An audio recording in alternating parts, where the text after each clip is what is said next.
Ohio had the opportunity to legalize marijuana via ballot initiative yesterday, and they failed to. So Huffington Post reports, quote, Ohio voted Tuesday against legalizing recreational and medical marijuana via an amendment to the state's constitution, shooting down a proposal to grant a small number of wealthy investors sole permission to operate commercial marijuana farms. The amendment sought to allow licensed individuals to possess, grow, share, and cultivate up to 8 ounces of marijuana and 4 marijuana plants in the state. Additionally, the law would have allowed anyone over the age of 21 without a license to possess up to an ounce of marijuana. The Ohio proposal differed from policies passed in other states because cultivation and extraction facilities would have had an exclusive right to grow plants for commercial use. All right, so we discussed this yesterday.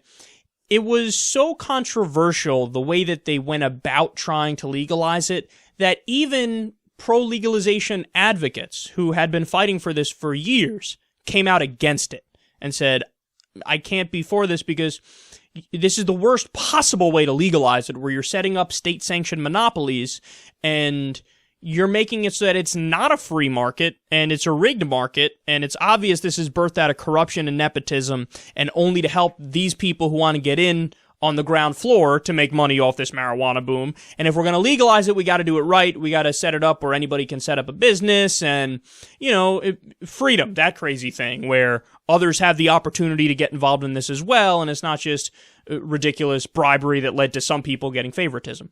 So it was mixed. Even among the people who are on the side of legalizing, it was mixed. Now, I mentioned yesterday, when push comes to shove, I actually would have been for it if I was in Ohio. Not because I like the way that they're doing it, because the way they're doing it, as I just described, is horrendous, but it's kind of like Obamacare in that it's the worst possible healthcare reform imaginable. It's a right-wing plan. It keeps the private insurance companies intact and stuff. But it's a step in the right direction, and then maybe over time you can chip away at that and, get it so that everybody can be involved. And in the healthcare example, we finally get to a public option and then a Medicare for all system. This would be legalizing it in a shitty way with state-sanctioned sellers, and then eventually, you branch it out. So I would have been for it in the end, but the voters decided against it. In fact, I'm going to give you some specific numbers on that. A Quinnipiac poll before this election found that 53% of Iowans want to legalize. Only 44% were against. So a majority said, yeah, let's legalize marijuana. So the people are for it, as that poll showed. But how many people actually voted against this? 64% of the vote was against this measure.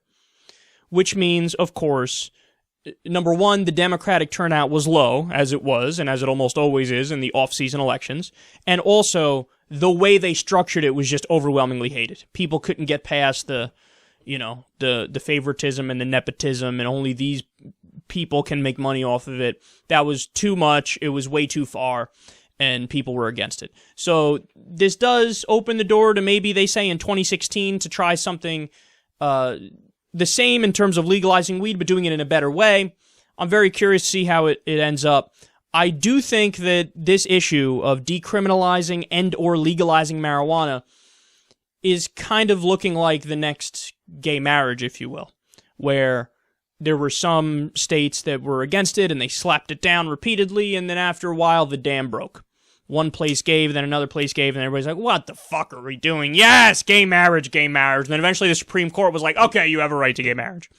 It might be the same thing with this, where, Colorado, Washington, yay, Alaska randomly, D.C., ooh, everybody, yay. And then eventually, the dam will break. This is just a minor setback.